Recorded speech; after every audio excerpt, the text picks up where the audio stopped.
उत्साह और कुछ नया करने की उम्मीद। इसी बात को गौर करते हुए मुंबई में कुछ प्रोफेशनल सामाजिक दल ने 30 अगस्त 1984 को सामाजिक परिवर्तन के उद्देश्य को लेकर मुंबई के कामगार बस्तियों में युवाओं के साथ एक विशिष्ट विचार को लेकर काम की शुरुआत की। वक्त की रफ्तार के साथ युवा के काम में भी तब्दीली आई। युवाओं के साथ काम करने वाली संस्था आहिस्ते आहिस्ते फिर महिलाओं और बच्चों के साथ उनके मूलभूत अधिकारों पर काम करने लगी।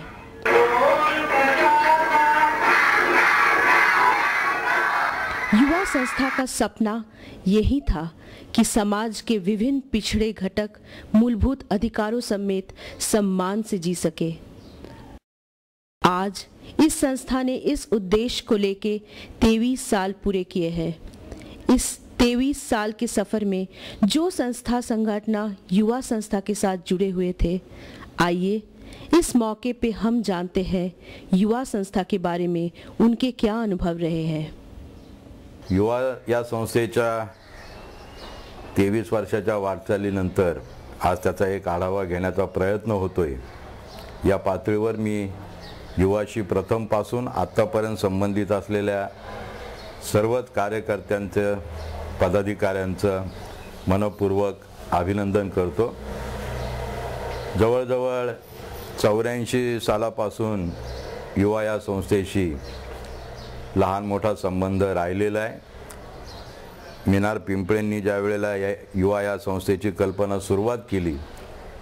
कल्पना मांडली आणि त्याच्यावरती कार्यरत व्हायला सुरुवात केली, तो काळ आज ज्याला आपण एनजीओ म्हणतो त्या एनजीओच्या दृष्टीने अतिशय अपरिचित असा कालखंड होता आणि त्या कालखंडामध्ये अशा प्रकारे एक संघटना उभी करण्याचा दूरदृष्टी मिनार पिंपळे आणि युवाच्या सर्वच पदाधिकाऱ्यांनी आणि कार्यकर्त्यांनी दाखवलेली आहे।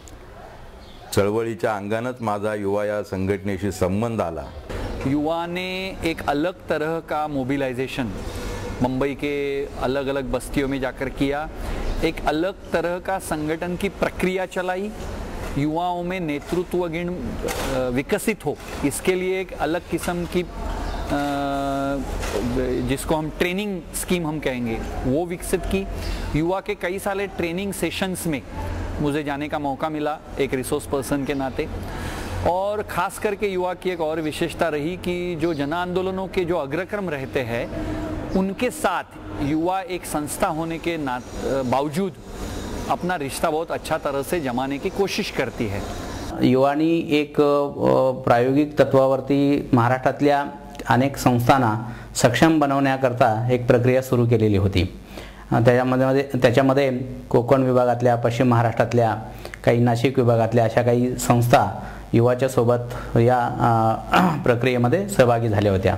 जैसे कि हम विशेष रूप से देहातों में काम करते हैं और कोंकण इलाके में मैं खुद काम करता हूँ पिछले 20-25 साल से।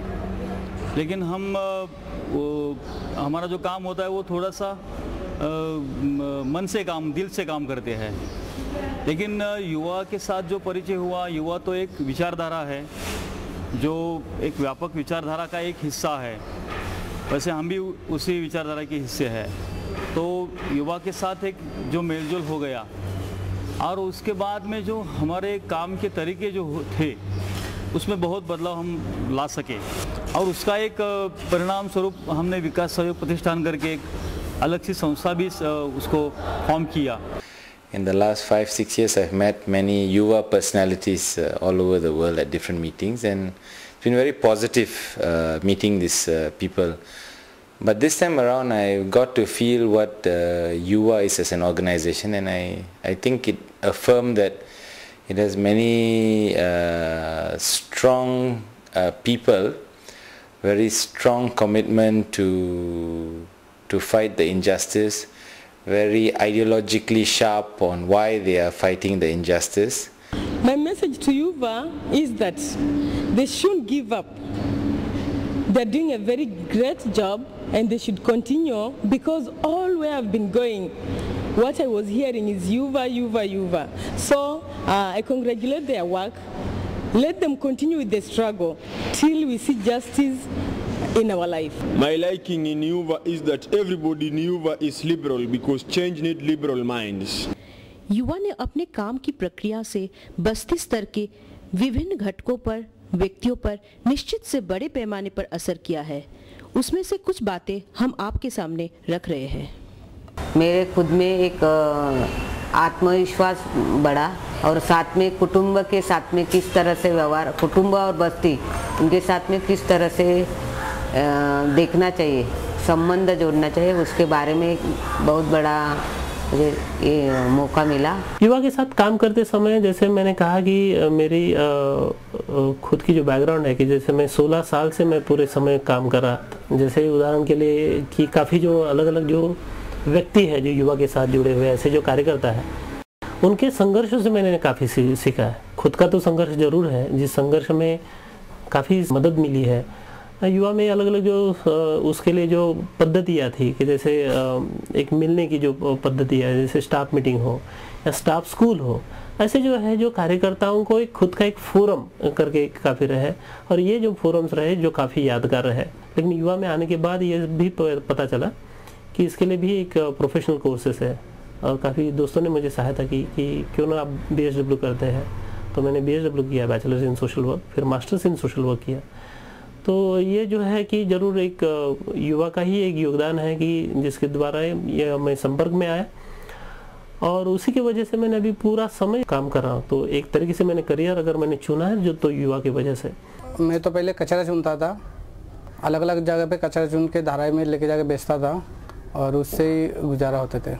एक दिन मेरा तबीयत बहुत ख़राब था, और माहिम रेलवे स्टेशन 7 पे सोया हुआ था, बहुत ज़ोर का बारिश भी था, और उसमें से एक संतोष नाम का एक बंदा था जिन्होंने मुझे वहाँ से उठा के लेके आए घर हो तो ऐसा में जो युवा का है। मेरे साथ में और भी बच्चे लोग थे, सिर्फ मेरा नहीं सबका देखभाल करते थे।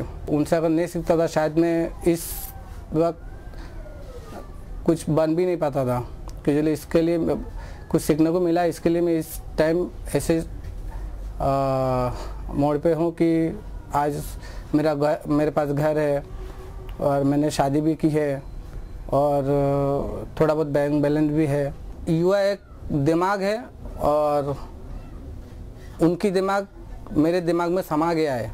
युवाबरोबर चांगला अनुभव होता, म्हणजे त्यांच्याकडून मी शिकले बोलायला, समाजात वावरायला, आत्मविश्वास माझ्यामध्ये आला, खूप काही शिकायला मिळाले, आणि बदल झाला म्हणजे मला स्वतःमध्ये बदल झाला। जे मला बोलता येत नव्हतं, मला जे काय काम करता येत नव्हतं, मी एखाद्या अधिकाऱ्याकडे जाऊन बोलू शकत नव्हते, त्या हा जीवनात माझा बदल झाला। युवामध्ये चांगलं शिक्षण दिलं जातं, चांगलं शिकवलं जातं, आणि तिथून आपल्या पण घरची परिस्थिती, म्हणजे मी पण आज हा धंदा सांभाळण्याची हिंमत सुद्धा मला तिथूनच मिळाली ना।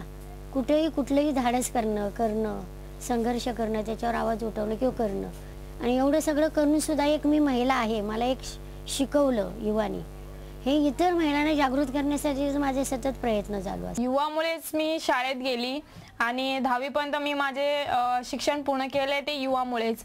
कारण मध्ये काही फायनान्स वगैरे प्रॉब्लेम आला तर युवा मला मदत करायची, आणि वेगवेगळ्या ह्याच्यात म्हणजे पुढे कसं जायचं हे सगळे म्हणजे वेगवेगळ्या सेशनमधून त्यांनी ऑर्गनाईज केले, त्याच्यातून मला शिकायला भेटले.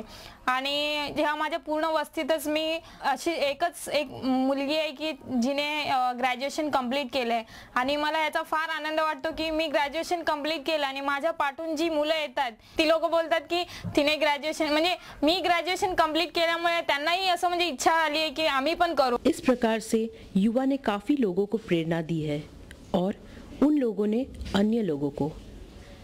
यदि युवा के भविष्य काम को और संवारना हो तो क्या कहना चाहते हैं लोग?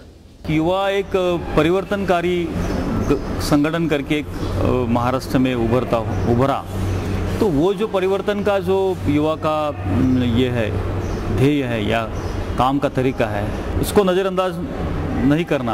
युवाचा प्रामुख्यानं जो घटक असावा तर मला असं वाटतं की भारतातला सर्वात मोठा जो युवक वर्ग जो आहे त्या युवक वर्गावरती कॉन्सन्ट्रेट करून युवा पिढीतून यांच्यातून मोठी एक लीडरशिप तयार व्हायला पाहिजे. की ज्या प्रश्नांच्या वरती युवानं संशोधन केलेलं आहे, जे प्रश्न युवाने चर्चेत आणले, ह्या प्रश्नाला जन आंदोलनाशी कसं जोडायचं, या माहितीचा पुरवठा कसा करायचा, याबाबत आपल्याला सर्वांना मिळून विचार करावा लागेल. किसी भी फंडिंग एजेंसी के आधार पर प्रोजेक्ट के माध्यम से काम करना और खुद की भूमिका के आधार पर कुछ काम विकसित करना, इसमें फर्क तो रहता ही है. और इसलिए जिस जनता के साथ हम काम करते हैं उसी जनता के माध्यम से स्रोत खड़ा करते हुए और आंदोलन और संस्था, इसका एक अंतिम अगला कड़ी है राजनीति का. तो राजनीतिक स्तर पर भी युवा के काम के माध्यम से हम आगे कैसे बढ़ सकते हैं, उसकी एक ठोस दिशा, उसका एक ठोस निर्धार युवा ने करना चाहिए. इन सुझाव और अनुभव को लेके युवा अपने मकसद की ओर जरूर